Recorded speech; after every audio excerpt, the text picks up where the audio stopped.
Well, today is the first Sunday in Lent, and the passage that I have chosen to preach upon is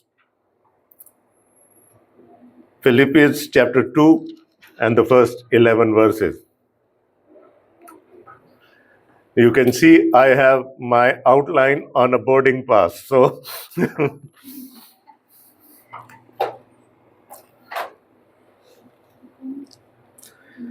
Philippians chapter 2, starting at verse 1.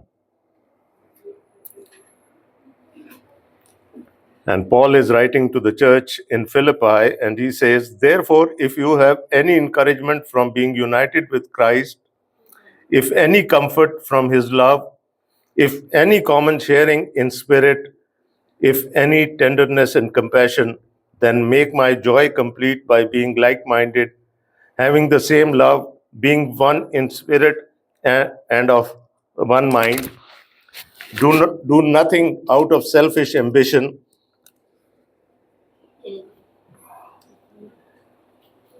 or vain conceit. Rather, in humility, value others above yourselves, not looking to your own interests, but each of you to the interest of the others. In your relationship with one another, have the same mindset as of Christ Jesus, who, being in very nature God, did not consider equality with God something to be used to his own advantage. Rather, he made himself nothing by taking the very nature of a servant, being made in human likeness. And being found in appearance as a man, he humbled himself by becoming obedient to death, even death on a cross.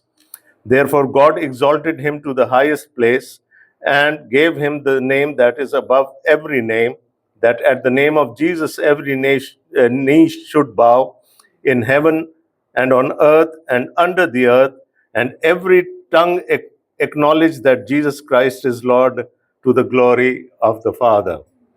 Amen.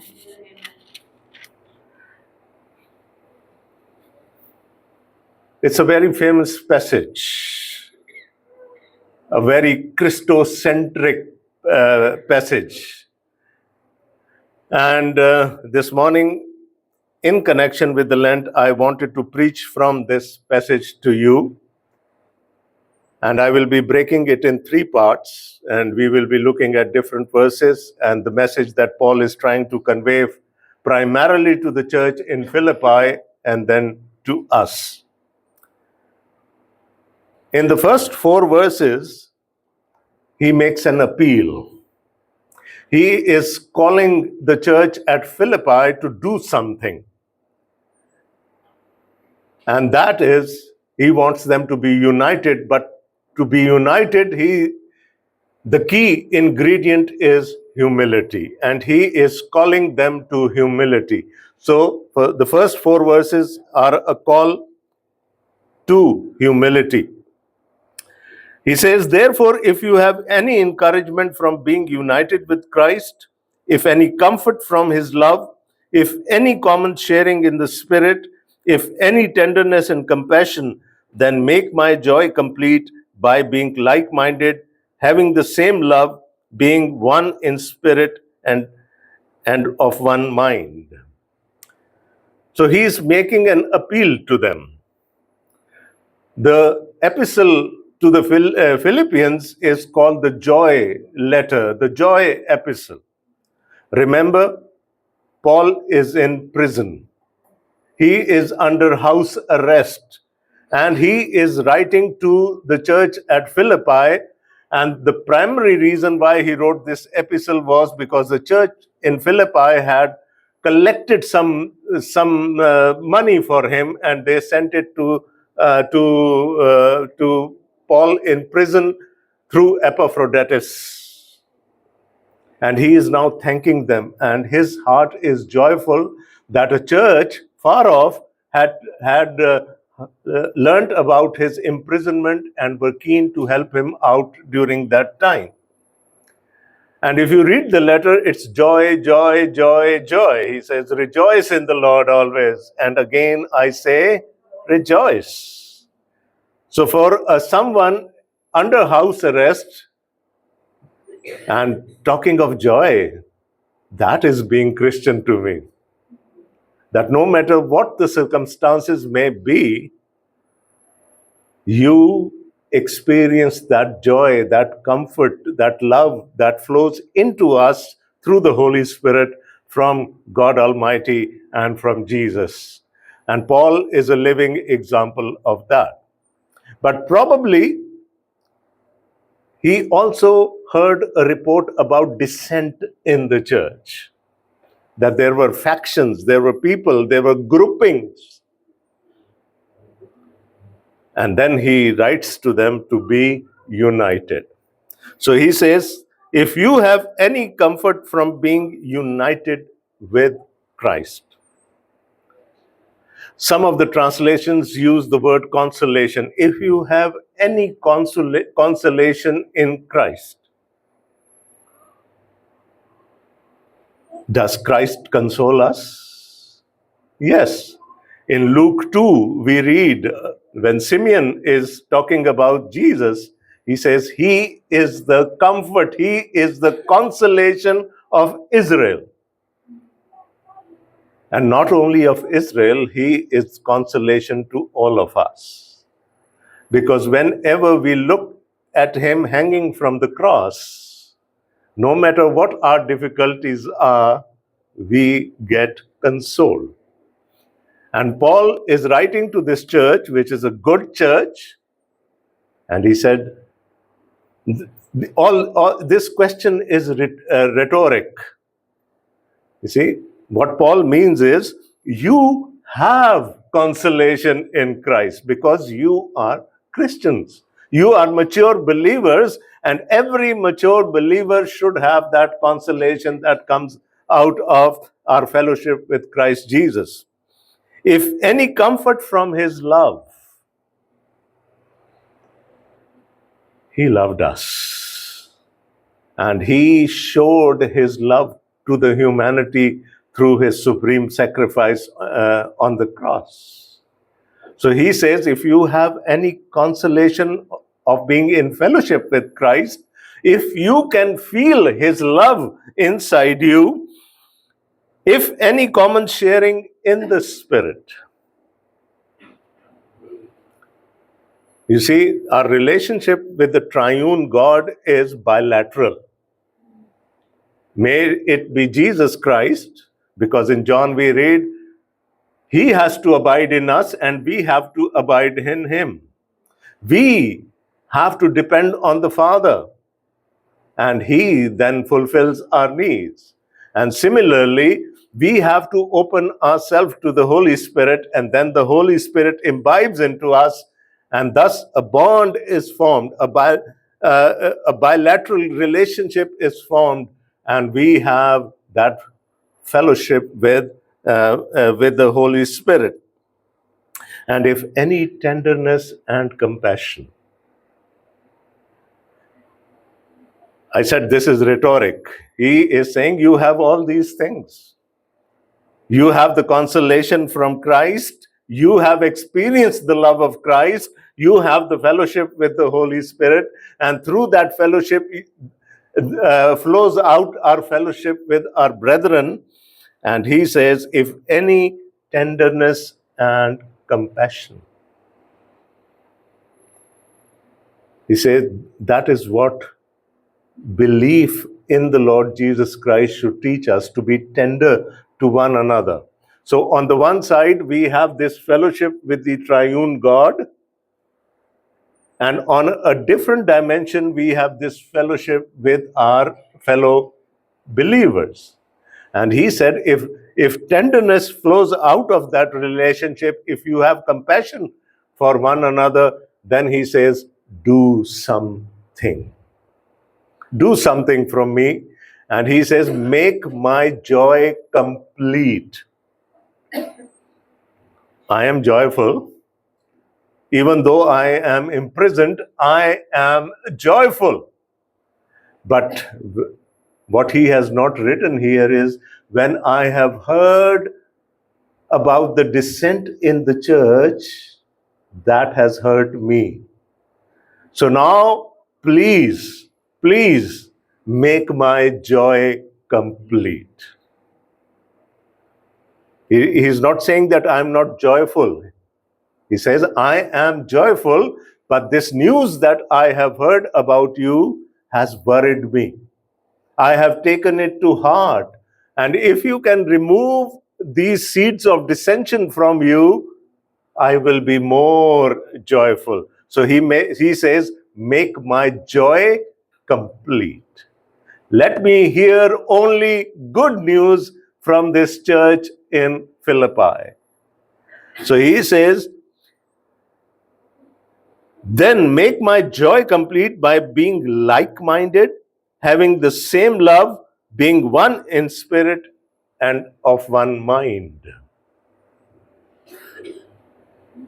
So he's again talking about those two dimensions of our fellowship with the triune God and our fellowship with our brethren. He says, be like-minded. Think as a body, think as a church, and having the same love, being one in spirit and one of one mind. You should be one. He is calling the church at Philippi to be united in the Lord Jesus Christ. And he's making this very passionate appeal to them. He said, you have received so much. You have received compassion. You have received love. You are in fellowship with the triune God, and that fellowship should then flow out. It should flow out in the horizontal direction as well, from one person to another. So he is basically making an appeal for unity in the church. But then he also tells them how that unity is going to come. And in verse 3, he says, do nothing out of selfish ambition or vain conceit. One of the theologians wrote that we also have this unholy trinity. It's me, myself, and I. That's what we always think. We think about ourselves, about what we would gain out of a particular situation. And that, if I have to describe it in one word, is called selfishness. So he is calling the church at Philippi to be very unselfish. Do nothing out of selfish ambition or vain conceit. I told you, me, myself, I hear people praying and I could tell where do they stand on their belief spectrum. If it is all me, myself, I in the prayer, I can tell where the believer stands in his fellowship, or his or her fellowship with the Lord Jesus Christ. Because most of our prayers are like that. I want this. Do it for me. And then that selfishness flows out even in our prayers. What did Jesus say on the cross? I know, if you want, this cup can be removed from me. This cup of your wrath, the cup of judgment. But it's not my will, but yours. Right? And that is a perfect formula for a Christian prayer. We commit ourselves into the hands of the Lord. And he says, this selfishness, this me, myself, I, and vain conceit. What is conceit? thinking way beyond what we are. We think that we are some things, but in the Lord, we are nothings. So if we have any sort of these high ambitions for ourselves, high expectations of ourselves, Paul says, do nothing out of selfish ambition or vain conceit. Rather, in humility, value others above yourselves. In Christ, we are all equal. In Christ, we are all equal. We are believers. Yet, Paul is asking us not to think high of ourselves, but to give others that privilege. Rather, in humility, value others above yourselves. If we have conceit in us, if we have selfishness in us, then we will be considering ourselves to be better than the others. Remember those two fellows who went to pray in the synagogue? A Pharisee and a tax collector. What was the Pharisee doing? Oh, look at me. I am the center of this universe. Everything revolves around me. Look at me. I pray, I fast, I give alms. And I am not like this sinner. So such kind of a conceit can lead to dissension in the church. And what was that poor fellow doing? I'm not worthy even to lift my head in your presence. And that's the kind of attitude that Paul wants in the church at Philippi, where they value others above themselves. Not looking to your own interest, but each of you to the interest of the others.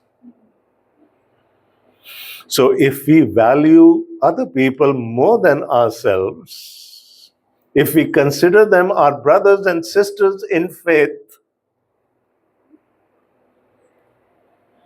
why do you think Christ rose up on that Last Supper and he started washing the feet of his disciples? He could have thought, why should I do? If none of them had the idea of washing each other's feet, I, being the teacher and the Lord, why should I do it? But he got up. He got up, he tied the cloth around his waist, and he started washing the feet of his disciples. Now, many people, many self-conceited people, many arrogant people would think this is foolishness. Yet Christ set us a glorious example to follow. And that's what Paul is quoting here. So in the first section, we have seen that Paul is calling the church at Philippi to be humble. I think I did not give you the topic of my sermon this morning. And the topic is, the way up is down. The way up is down. So he's making this appeal to the church at Philippi that they have to be humble. They cannot afford, or any believer cannot afford to be conceited, cannot afford to be selfish. And I would repeat what I said earlier, we are all equal in the sight of the Lord. We are believers. So if I am standing here and preaching to you this morning, am I better than you? No way. No way. Because if the Lord hadn't given me this strength or did not have this grace for me, I could not have done it. Why do you love me? It's because the Lord has put that love, that respect for me into your hearts. So all we need to do is to thank the Lord. So Paul is making an appeal for the church to be united, and for the church to be united, he says that the main ingredient is humility. So the church at Philippi, the temple of the Lord, and the universal church today has to be humble. That is his appeal. And he says, since you have these blessings from God, you have consolation from Christ, you have experienced his love in yourself, you have the fellowship with the Holy Spirit, and through the Holy Spirit, you have fellowship with one another. And God has put this compassion, this tenderness in your heart. That's why I make this appeal to you, that you need to consider others above yourself. And that is his wish. And what would Paul gain out of it? He says, my joy will be complete. I have heard good things about you. He's telling them, I have heard good things about you. I am very pleased that you thought of me while I was in prison. You sent your messenger to me with money. All that is very good. But one thing saddens my heart, and that is that there are early signs of bifurcation, dissent in the church. And he is making this very passionate appeal to the church to be united. Not only that, he now gives them an example, a model for humility. In the book of Numbers, we read that Moses was the most humble person living on the face of this earth. But he does not take us to Moses. He takes us to Jesus Christ, who for him was the ultimate model of humility. And what is he saying to them? Verse 5, in your relationships with one another, have the same mindset as Christ Jesus. Be of the same mind as Christ Jesus. And I always, at this point, use an analogy. How many of you have played chess or know what chess is? Okay. A good chess player thinks from the mindset of his opponent. Okay, if I am moving my pawn, what can my opponent do? And until and unless you get into the mind of your opponent, if you are playing chess, you cannot win. You have to think in the same way as he would be thinking. And what is Paul asking the church to do? Think like Jesus. Be like Jesus.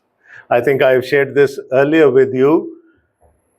There's a quote, not a quote, but a slogan. WWJD. What would Jesus do? So if I am in a particular situation, maybe someone has debased me. Maybe someone is angry at me. So Asif John, the human, would react. He would try to do tit for tat.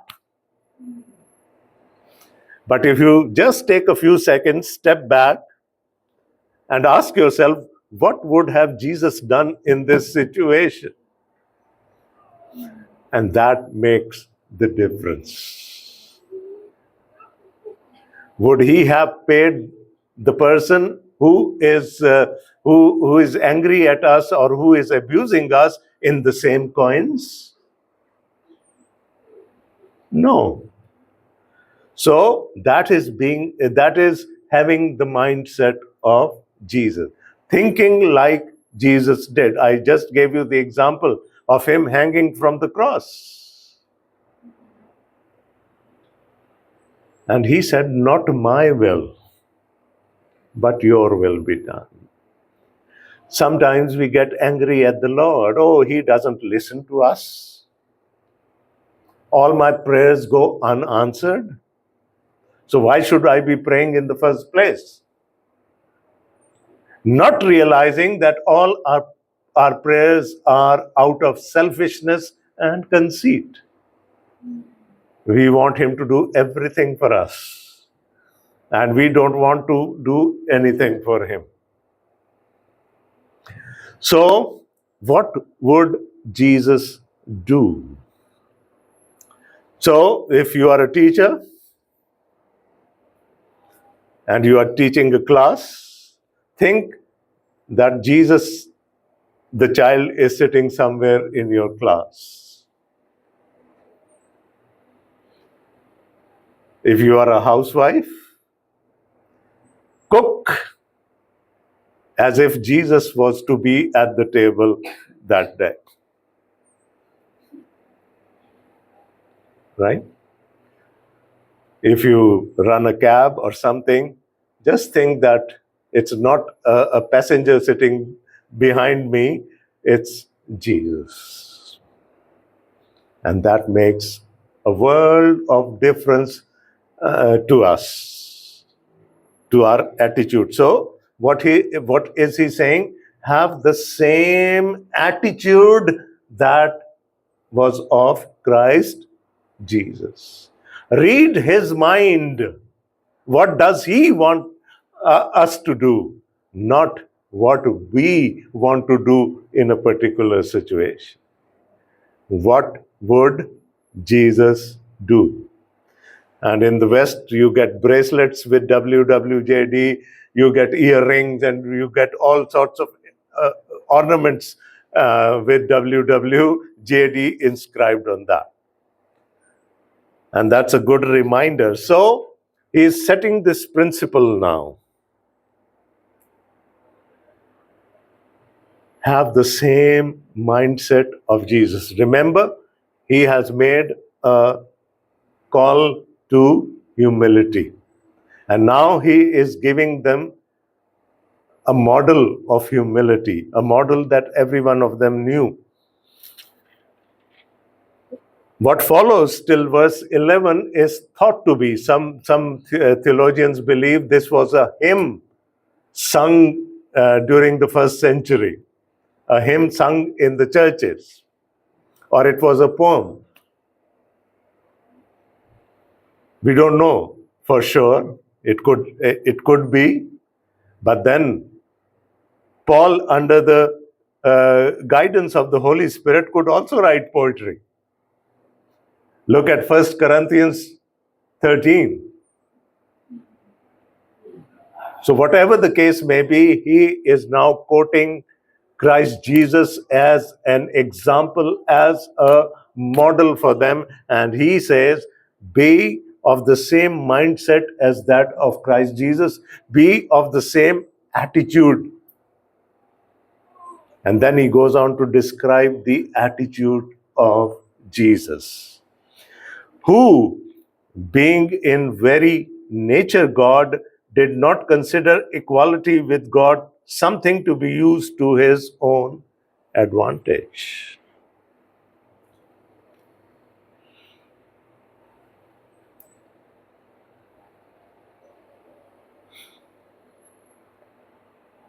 Jesus is God. Do we believe that?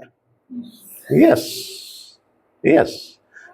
In the beginning was the Word, and the Word was with God, and the Word was God. And the same Word got incarnated. So, what this means is that Christ was not like us. He had a pre existence. We owe our existence to the womb of our mothers because we were created in that womb. We had no existence prior to that. But Christ was not like that. He had a pre existence even when nothing was created, when the time hadn't been created, Christ existed. And how did he exist? He existed as God. In the beginning was the Word, and the Word was with God, and the Word was God. Oftentimes we make a triangle to depict the Trinity: Father, Son, and the Spirit. It's a wrong depiction. We just want to, that's not out of anything wrong that we do, but we want to depict the Trinity as a triangle. Whereas it should be God, Jesus, the Holy Spirit. All of them are equal. And you can now connect it to the earlier part of my sermon. All believers in Christ are equal. Nobody can be a more believer than anyone else. We are equal, as the Father, the Son, and the Holy Spirit are equal. So, what was the pre-existent form of Jesus? He was God, maybe a spirit, living with God, being equal to God, who being in the very nature God, did not consider equality with God something to be used to his own advantage. Rather, he made himself nothing by taking the very nature of a servant, being made in human likeness. Now, this is called kenosis in Greek. Some translations say that he emptied himself, and which led to a belief that Jesus left his divinity behind and came down as a human being. But that goes against our belief. We believe that Jesus was God and human at the same time. So kenosis does not mean that he let go of his divinity. He stopped or ceased being God, and he became a man. It's not like that. He was still God and a human being at the same time. So that is the essence, that is the very nature of God that Jesus had in him. He was divine all the time. What did he do? He got encapsulated in a human form. So inside it was the divinity, outside it was the humanity. But that divinity did not leave even for a second. He was still divine when he was hanging from the cross. Although his humanity was being punished, yet he was God. And that leads me to another point here, that he did all these things voluntarily. He was not forced into doing this. He did it voluntarily. So, in the very nature, he was God. He took on a human form and came down. So, in the first place, he left his throne. He left heaven and came down to earth. He emptied himself. Right? So, if it was not his divinity, what did he leave behind? What did he empty himself when he became a human? We know he did not leave his divinity. Remember when he was on the Mount of Transfiguration with 3 of his disciples? Momentarily, for a few seconds, his true self came to the forefront. He just took away his humanity for a little while. So that divinity was always in him. So what did he leave behind? Any guesses? His glory. We have seen his glory, the glory of the only begotten of God. He did not leave his glory. What he left behind was his protocol as God. Remember in the Garden of Gethsemane, Peter drew out a sword to fight with the soldiers, with the temple guard. What did Jesus tell him? Put your sword back. Because if I ask my Father, he will send how many angels to protect me? 12 legions. And one legion is 6,000 soldiers. So 72,000 angels would come to protect me. That was his protocol. He would always be surrounded by angels who would be singing hymns of praise to him. He said, if I want, I can call upon my protocol. And they will be here in an instant. And they will protect me. But I don't want to do that. Because I needed to empty myself of this protocol that I enjoyed. The privileges as God that I enjoyed in heaven, I have left those privileges behind. You must have heard tales, these fairy tales as a child, that there was a king, he was a very good king, and at night he would disguise himself as a pauper and go into the streets of the city. Everyone has heard those stories? Now, do you think that pauper was not the king? He was.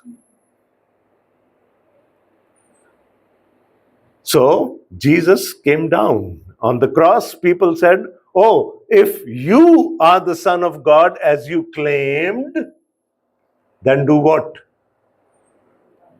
Come down. They wanted to see his protocol. But Jesus left all those things behind. He was born to a very poor woman in a manger. He had a very ordinary growing up. He worked as a carpenter with his earthly father. He had no home. He had no place to put his head on. No pillow. And that was what he left. That was the kind of protocol that he left behind. Rather, he made himself nothing by taking the very nature of a servant. Now, it's not a servant here. The Greek word is doulos. And doulos means a bond servant or a slave. He took the very form of a slave. And what is the difference between a slave and a servant? A servant has his will. He can leave the job anytime, but a slave cannot. He is bound to the will of the master. And here, when Jesus took this human form, he became man. He made himself secondary to the will of the Father. So he became a doulos. He became a slave, a bond servant. Can anything be more debasing than that? No. So from heaven, being God, he came down to the earth, being God and taking on a human form. While in nature he was still God. And he became a doulos for us, a servant, a slave. He surrendered his will. So protocol was one thing that he left behind. He surrendered his will to his Father. He became a servant, being made in human likeness. He became man. And not only a man, a bond servant, a slave who had no will of his own. And being found in appearance as a man, he humbled himself by becoming obedient to death, even death on a cross. So he left his protocol behind. He left his will behind. He had come here just to fulfill the will of his Father. Remember when he was tempted in the wilderness by Satan? He showed him all the splendor of this world. And he said to him, I will give this all to you if you worship me. Why? I know it is yours, but why take the arduous route of going to the cross? You can have it. You can have it by surrendering yourself unto me. But Jesus had already surrendered himself to the will of the Father. And that's what he did.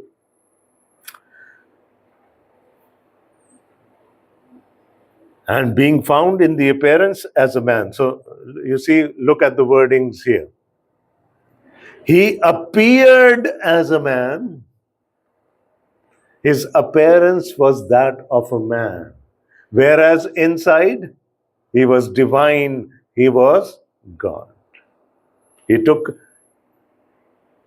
that form of a man, morphe of a man. And being found in appearance as a man, he humbled himself by becoming obedient to death, even death on a cross. So can you gauge the depths of humility here? Leaving the heavens, enjoying all kinds of privileges and protocol, leaving everything behind, being equal with the Father, he surrendered his will to him. And he came down. He took the form of a human being, and not of any ordinary human being, of that of a slave. And even unto his death, he died on the cross. And if you read Deuteronomy 21:23, it says that is the most cursed death of all. It's the law of God saying, it's the Torah saying that someone hanging from the tree is a cursed death. And Jesus accepted that. He surrendered his will to the will of his Father, and it had no limits. He went to the very, very, very lowest nadir of all those things. He even went into the Hades. Now, can you imagine that? And what is Paul saying here? He humbled himself. I told you that he was now bringing in Lord Jesus Christ as the perfect model of humility. He had everything, yet he debased himself to the level that he became a human being, became a slave, died, and not a natural death here. The death that was the most cursed of all deaths. Now, can you be more humble than that? So, what Christ did at Gethsemane, when he prayed that it's not, let this cup be taken away from me, but not my will, but your wills be, we will be done. What was he doing here? He was reversing Eden.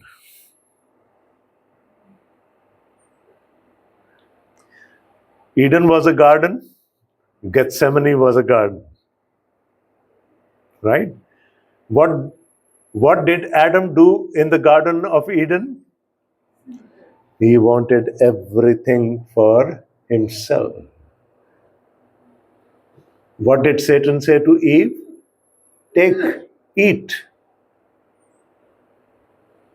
She said, God has forbidden us to do that. Said, oh, he is afraid. Because of if you eat of the fruit of this tree, you will become like him. So Adam in the Garden of Eden wanted to become as God. But here in the Garden of Gethsemane, God, Jesus, was surrendering himself to the will of his Father. So he reversed the curse of the Garden of Eden in the Garden of Gethsemane. Your will be done. Adam said, my will be done. And that was out of selfishness, out of conceit. Whereas in the Garden of Gethsemane, Jesus, out of humility, sheer humility, said, your will be done. And that's how that the curse of death is removed. So, Christ, being the perfect example of humility, I told you, these two, about Moses, the word of God says he was the most humble person on the face of the earth. And what did Jesus say about himself? Come to me. Take my yoke upon you, because my yoke is light. Come and emulate me, because I am humble. And what was the extent of Jesus' humility? He went to the very furthest point of being debased. God, man, servant, and dying on the cross. And as I said before, this was all voluntary. He did it voluntarily. He was not compelled to do that. As God, he could have said, no, I don't want to do that. But he did it. And that is the absolute picture of humility that Paul is painting in front of the Philippians. And now in the last 3 verses, we are going to look at the rewards of humility.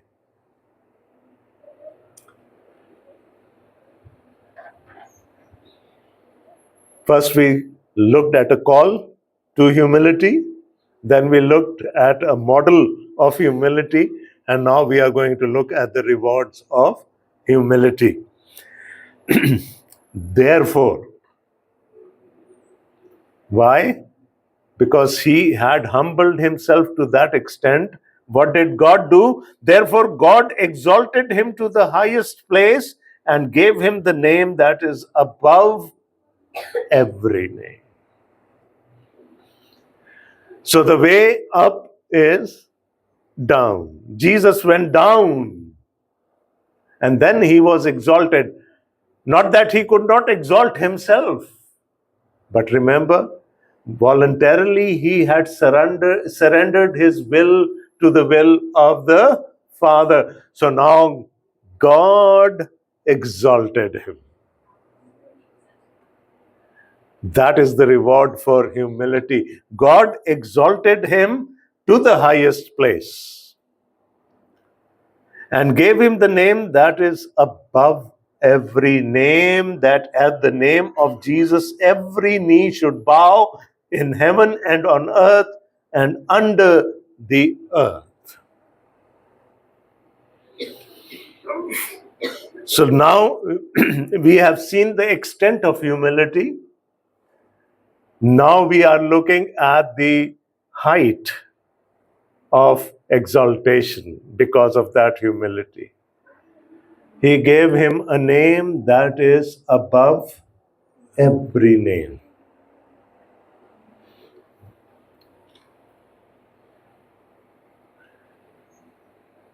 What is that name? G? Jesus? Every crook and every second drug lord in South America is named Jesus.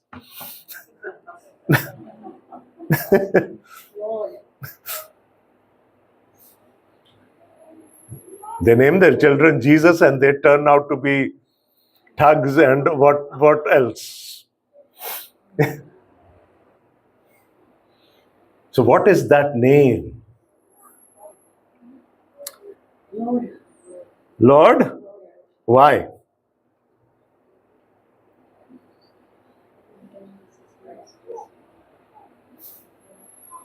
It says that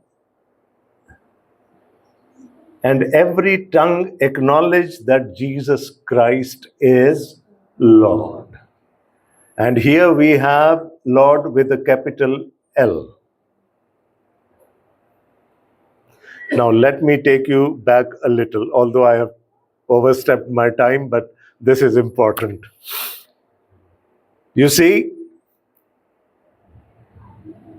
the Jews would not take the holy name of God, Yahweh.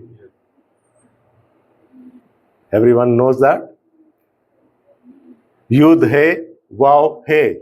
They would not take that name from their mouths. They said it was very holy. So what did they call God? They either called him Hashem, Hashem, the name, or they called him Adonai. Adonai means the Lord. So in the Old Testament, if you see the terms written the Lord, it refers to the same. Because what had happened was that when the Hebrew Bible was translated into Greek, what we call as Septuagint, what did they do? They had these terms, Adonai, Hashem, in the Old Testament. And they translated them as the Lord.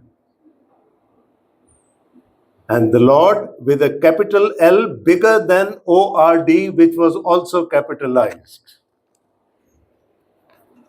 So our English translations come from the Septuagint, where the word, which word? Yud, He, Vav, He, Yahweh was translated as the Lord.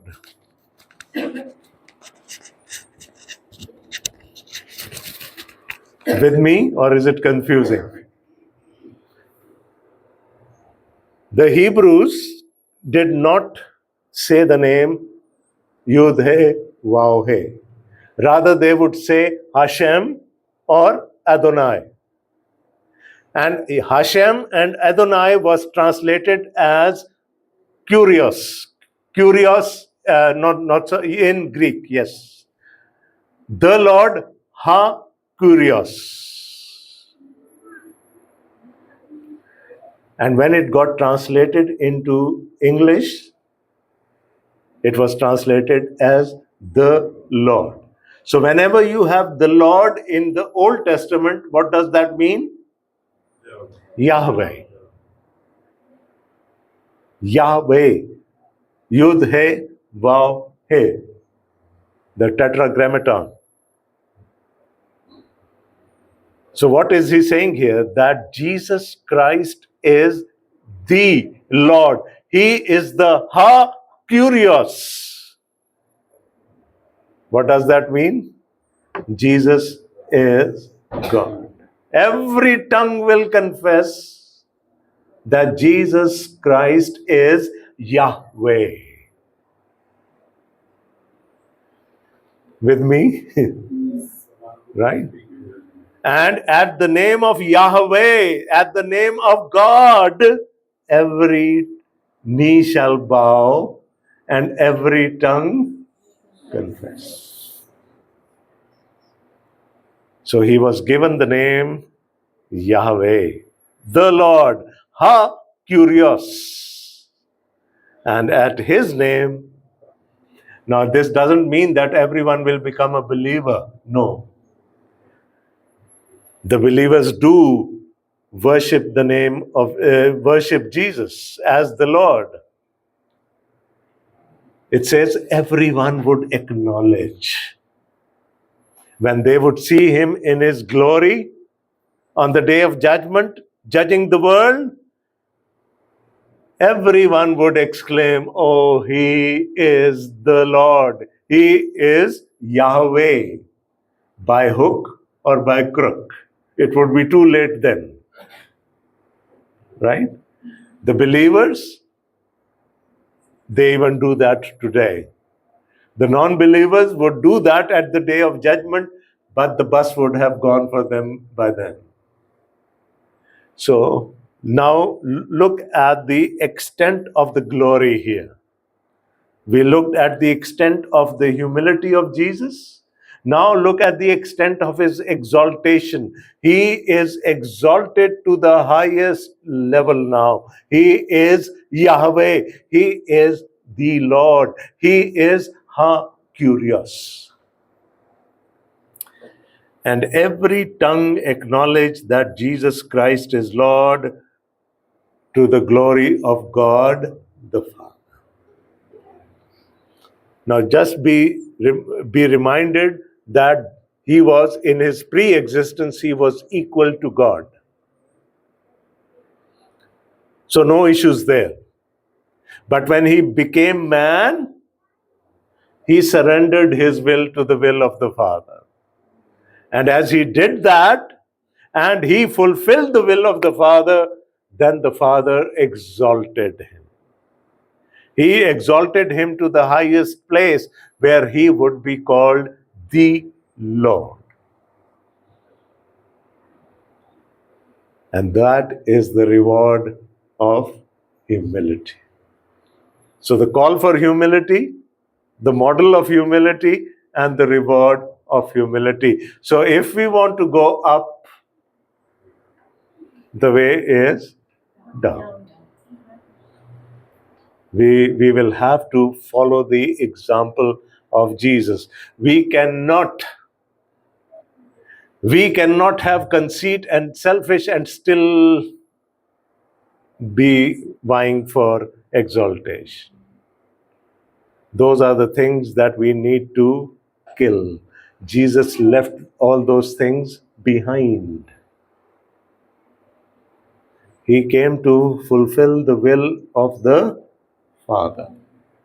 So, humility is a virtue. Humility brings unity to the church, right? Christ is the prime example of humility, and he is also the prime example of the exaltation that comes through humility. Now, why did I choose this passage for today? Today is the first Sunday in Lent. This is a season where we can train ourselves to be humble. Eat less, probably. Concentrate and meditate upon the Word of God and pray more. And learn the golden principle, what Paul was teaching the Philippians: consider everyone above yourself. Now, just imagine if that becomes the attitude of every Christian. Would we need another heaven? The church would be a heaven for us. We would not need another heaven. If every believer humbles himself before the will of the Father, and what would be the will of the Father for us? To love one another, to console one another, to consider everyone above them. You see, all of us are equal. Jesus and God were, the Father were equal, but Jesus lowered himself. All the believers are equal, but if we lower ourselves, what would happen then? We also will be exalted as Jesus was exalted. God bless you all abundantly. Amen.